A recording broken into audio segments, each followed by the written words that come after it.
अचानक डर गए कौन आदमी है। तो चाचा मेरा पैंट खोल दिया और बोल दिया कि हमको करने दो बोल के। हम विरोध करने लगे सर। तो तीनों भाई उसका मेरा साथ में गलत करता था। उसका जीजा भी हिसार में रहता है, तो जब आता था तो वो भी मेरा साथ में सारी संबंध बनाता। मेरा बच्चा हमको मिल जाए, और जो मेरा साथ गलत किए हैं, मेरा जीवन बर्बाद कर दिए सर, मेरा ज़िंदगी बर्बाद कर दिए, उनको सज़ा मिले। नमस्कार, जोहार। मेरा नाम सुभाष शेखर है और आप देख रहे हैं लोकल खबर। विश्व आदिवासी दिवस 9 जून को पूरी दुनिया ने मनाई। झारखंड में भी हर कोई विश्व आदिवासी दिवस शानो शौकत के साथ मनाया। इस बीच जो मुद्दे हैं यहाँ के लोगों के, वो कहीं चर्चा का विषय नहीं रहा, जैसे कि पलायन का विषय, यौन शोषण का विषय और यहाँ के नाबालिग बच्चियों की खरीद बिक्री का विषय। यहाँ के लोग इन सब से कैसे जूझ रहे हैं, उन पर क्या बीतती है, यही आज हम जानने की कोशिश करेंगे। ऐसी ही एक पीड़िता हमारे साथ है। इनका नाम पहचान हम जाहिर करने की कोशिश नहीं करेंगे, इसलिए इनके विषय में ज़्यादा आपको नहीं बता सकते हैं, लेकिन इनके साथ क्या हुआ, क्या गुजरा, वो इन्हीं से जानेंगे। आप बताएंगे कि आपके साथ क्या कुछ हुआ और कब से हुआ।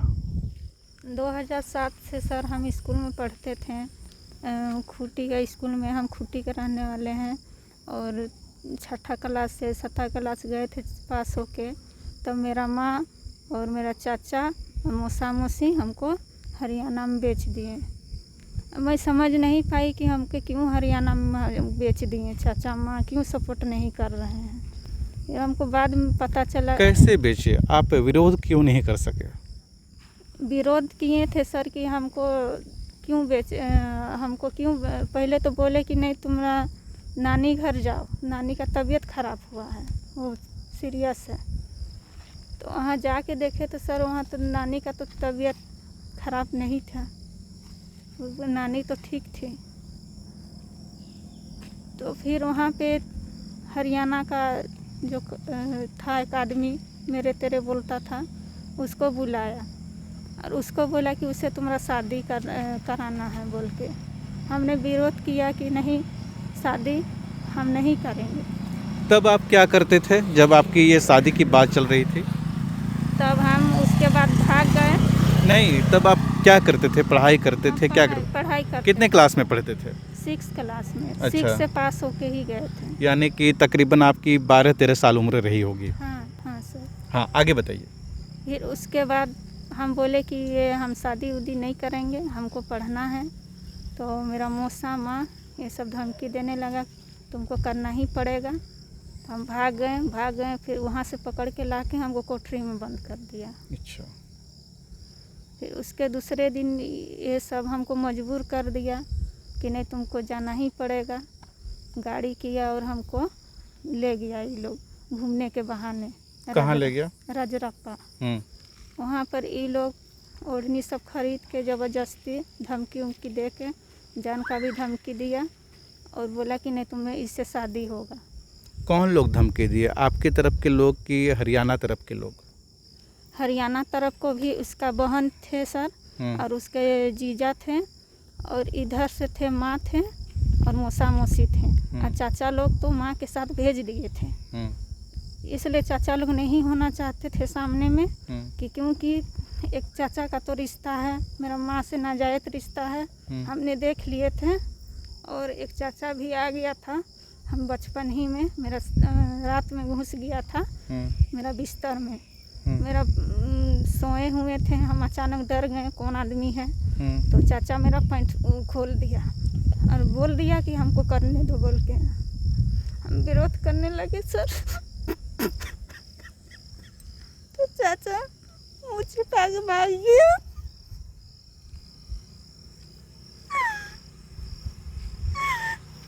उसके बाद में जबरदस्ती माँ के साथ भेज दिया। यानी कि जो आपके साथ जो दर्द आपकी कहानी शुरू हुई आपके घर से, आपके परिवार से शुरू हाँ, हुई? परिवार से शुरू हुई है।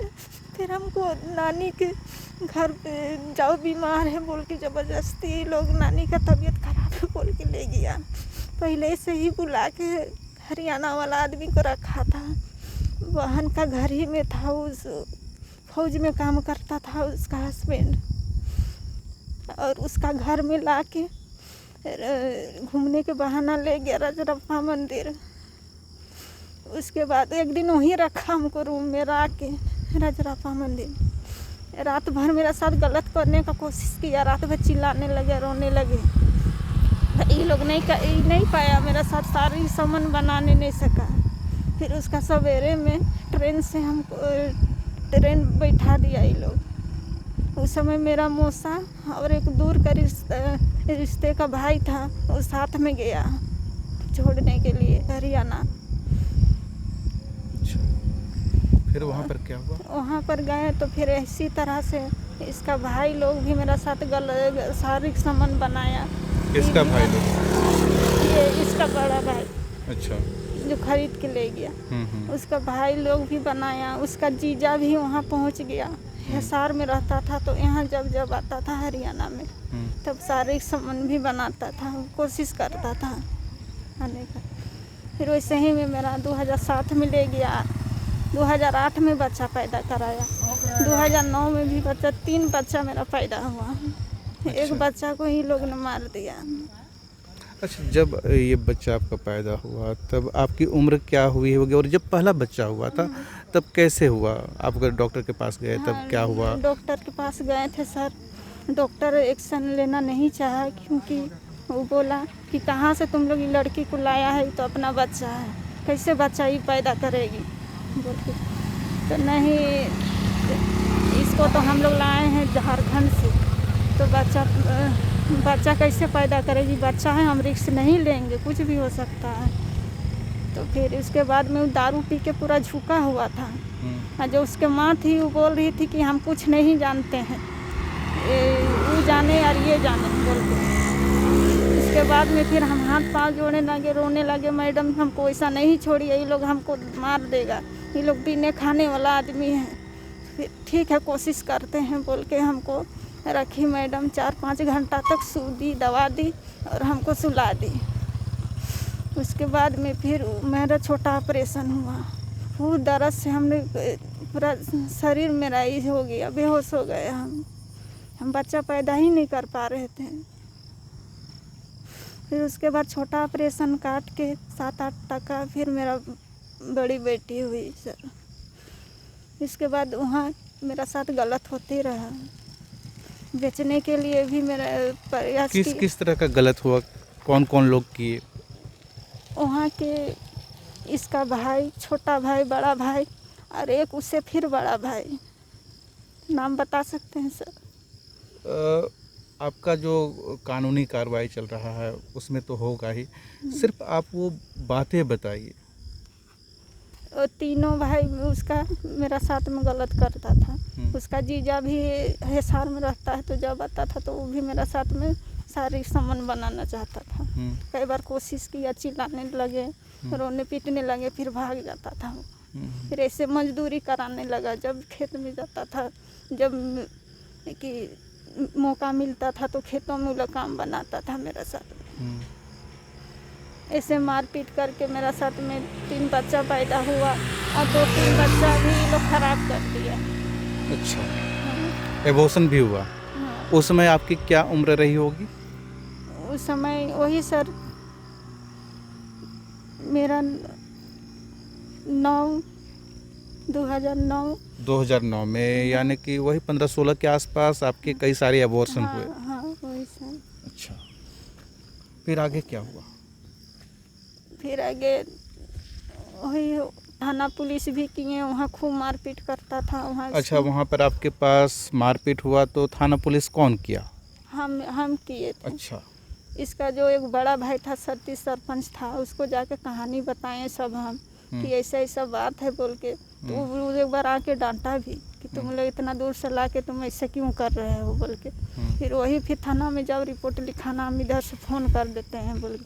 फिर गए, रिपोर्ट लिखाए थाना में, पुलिस लोग आके ले गया, इसको डाल दिया चालान काट के अंदर। फिर इसका परिवार वाला हमको मारपीट करने लगा कि चलो उसको छोड़ाओ, निकालो बोल के। फिर हम निकालने के लिए उसको रात ही में हमको टेम्पू बैठा के केस वापस लेने के लिए आप पर दबाव डाला हाँ, गया। वापस लेने के लिए। फिर उसको जाके हम केस वापस लेना पड़ा ये लोग के चलते। सर हमको अभी तक भी जेल से भी धमकी देता है। कहाँ के जेल से? वहीं के जेल से? खूंटी के जेल से। वो खूंटी के जेल में कौन है? खरीद के ले गया था वो है। अच्छा, किस तरह का धमकी होता है वो? वो कई बार धमकी दिया कि तुम उठा लो, तुम केस, तुमको चाचा लोग आया है, तुमको घर देगा, एक रूम देगा, पैसा देगा, केस उठा लो, मेरा जेल से मिलने के लिए आया था। फिर और फ़ोन किया तो फिर और धमकी दिया कि तुमको भी उठवा लेंगे, मर्डर करवा देंगे, तुम्हारा बच्ची कहाँ पढ़ती है उसको भी जानते हैं, कौन स्कूल में पढ़ती है, तुम कहाँ रहती है उसको भी जानते हैं, तुम उठा लो केस, तुम्हारा उल्टा गिनती शुरू हो गया, हम निकल गए तो फिर तुमको नहीं छोड़ेंगे। ऐसे तो ये सब बात लेकर आप वहाँ के जो लोकल पुलिस है वहाँ गए नहीं? गए थे सर, वहाँ के पुलिस वाले कुछ सुनते ही नहीं है मेरा बात। हम ही को बोलते हैं कि आपका तो शादी हुआ है, आपका कोई गवाह नहीं है, अगल बगल कोई आपको सपोर्ट नहीं कर रहा है। तो हम बोले कि मेरा शादी कैसे हुआ, आप बताइए ना, हम शादी करेंगे तो यहाँ के लड़का से ना करेंगे। नाबालिग थे, जब पढ़ लिख रहे थे तो हम क्यों शादी करेंगे? हमको तो शादी का तो कुछ पता ही नहीं था कि हमको शादी करना है कि क्या करना है। तो पुलिस सब कोई मेरा सपोर्ट नहीं किया। अभी आपके कितने बच्चे हैं और उनका क्या स्थिति है? अभी मेरे बच्चे एक है सर मेरा पास में, और एक बच्चे हरियाणा में वो लोग रखे हैं। बेटी है दोनों? हाँ, दोनों बेटी है। उसके बच्चे के लिए हम दर दर भटक रहे हैं। एसपी जगह दिए, डीएसपी जगह दिए, डीजीपी जगह दिए लिख के, फिर यहाँ दिए, महिला आयोग में दिए, महिला आयोग से हम हरियाणा चल गए लेने के लिए बच्चा को। वहाँ पर भी हमको बच्चा नहीं दिया, वहाँ पर भी धमकी दे रहा है कि तुम रही ऊपर केस करेंगे, तुम कैसे बच्चा लोगे। और बच्चा का आर्थिक स्थिति वहाँ ठीक नहीं है सर। तो अभी जो आपकी लड़ाई है किस बात को लेकर है? या अपने बच्चे के लिए या फिर आपके साथ जो नाइंसाफ़ी हुआ है उसके लिए किस चीज़ की लड़ाई लड़ रही हैं आप? हम सर मेरा बच्चा हमको मिल जाए, और जो मेरा साथ गलत किए हैं, मेरा जीवन बर्बाद कर दिए सर, मेरा ज़िंदगी बर्बाद कर दिए, उनको सज़ा मिले और सर हमको न्याय दे। बिल्कुल, आप न्याय के लिए लड़ाई तो लड़ ही रही हैं, लेकिन एक और बात सामने आता है कि अभी जब इतना कुछ आपके साथ हो गया तो आपके साथ इस लड़ाई में कौन कौन लोग साथ हैं, आपके साथ खड़े हैं? सर इस लड़ाई में तो मेरा कोई भी अभी मदद नहीं मिल रहा, कोई कर रहा सर, दर दर भटक रहे हैं। आप ही लोग का आशा है कि हमको मदद करके न्याय दिला सकते हैं। एक बात और है कि आप अकेले हैं, कहीं से कोई मदद नहीं मिल रहा है, फिर आपका गुजारा कैसे चल रहा है, क्योंकि आपके साथ अभी एक बेटी भी है? सर जैसे कि काम उम कर लेते हैं, जो मजदूरी काम हुआ वो कर लेते हैं, और हमको राशन कार्ड बना रखे हैं तो हर महीना हमको 35 किलो राशन मिल जाता है खाने के लिए, और बच्चे को सर सरकारी स्कूल में पढ़ाते हैं। और अब आप सरकार से क्या चाहती हैं, क्या मदद चाहती हैं, क्योंकि आप हर दरवाजे पे गई हैं और अभी तक आपको इंसाफ नहीं मिला है? सर हम सरकार से न्याय चाहते हैं सर, कि जैसे कि मेरा घर रहने के लिए कहीं नहीं है, हम कभी कहाँ रहेंगे, या तो कमा रहे हैं तो रेंट भाड़ा दे रहे हैं, कल नहीं कमाएंगे, किसी तरह का तबीयत खराब हो गया तो कौन देगा सर। और हम जो कि हाई कोर्ट से आदेश है जो हमको मिला है वो भी हमको पूरी न्याय नहीं मिला है सर। हाई कोर्ट से किस तरह का आदेश है? हाई कोर्ट से वहाँ जब हमसे पूछा गया कि तुम क्यों वहाँ से भाग के आई, तुमको कैसे बेचा गया, तो हम बताएं सर को, सर हमको वहाँ बेचने के लिए बोला, मेरा साथ शारीरिक संबंध इसका भाई लोग भी मनाता था, मारपीट भी करता था, इसलिए हम भाग के आए। हमको यहाँ बेच दिया है मेरा माँ चाचा सब। तो उस समय जज ये लोग को बोले कि ये लोग तुम लोग को बेल नहीं मिलेगा, तुम लोग सिलेंडर हो जाओ। उसी समय बोल दी। फिर हमको बोले कि तुम कितना पढ़ी लिखी हो। हम बोले कि सर हम तो 6ठा 7ठा क्लास तक पढ़े। तो ठीक है, तुम क्या काम कर सकती हो? तो हम सर वही बोले कि जैसे कि ऑफिस में चाय पानी देने का काम कर सकते हैं सर, झाड़ू पोछा कर सकते हैं। तो ठीक है, तुमको नौकरी भी मिल जाएगा और तुमको बच्चा भी मिल जाएगा और तुमको कुछ पैसा मिलेगा सरकार तरफ से, हम लिख देते हैं। तो वो एक पेपर लेके हम हर जगह गए तो कोई हमको मदद नहीं किया। सब बोलता है कि आपका बच्चा है, आप लाइए, हम लोग क्यों लाएंगे, हम लोग का काम नहीं है। ये झारखंड के एक अबला नारी की कहानी है जो बचपन से ही हर तरह का शोषण, शारीरिक शोषण, मानसिक शोषण, हर तरह का वेदना बर्दाश्त कर रही है।